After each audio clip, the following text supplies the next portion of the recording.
This is a Mule Pro FXT.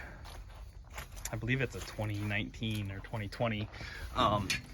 They're complaining about it running poorly, sounding weird, and the smelling bad. It was running on 2 cylinders. I could tell. I pulled each injector. This center one, it wouldn't die when I pulled it. So when I pulled the plugs, see this number 1 cylinder's running fine, number 2 fouled out. Okay, wet, wasn't running on it. There's number 3. And what I found when I pulled the plug right away, this is burnt up too, it's arcing through here. So chicken or the egg, this spark plug might have failed, causing it to, try to find somewhere else to go. And if you notice these torch ones, these spark plugs come with the cheapest carburetor kits you buy on Amazon and eBay for lawnmowers. Like, they are a garbage spark plug. I would go get your NGK that cross-references it. Here is the number of an Autolite. This is all they had in stock, XP3924.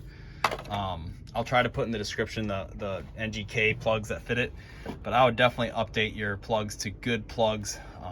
Kawasaki definitely sold their souls to the devil on this one. They're outsourcing to China. Torch plugs are garbage. So upgrade your plugs when you do your service on these things. All you need is a Phillips screwdriver to pull out the cover.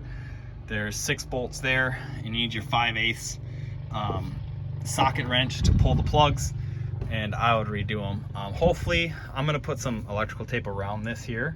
See where it's arcing?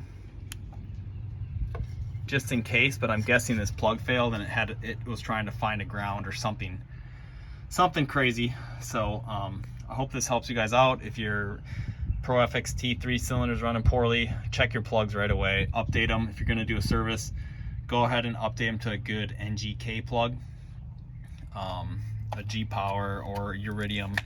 A single platinum is just fine. This is all I had in stock at Napa, that's why I grabbed it. I'll put in the notes. Please subscribe to my channel and like it, help me out. God bless you guys, thank you.